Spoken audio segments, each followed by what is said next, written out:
Como en un país extraño me encontré sin ti.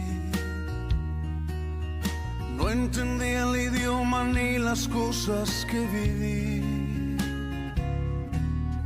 Y corrí a buscar sin ver tu rostro entre la gente.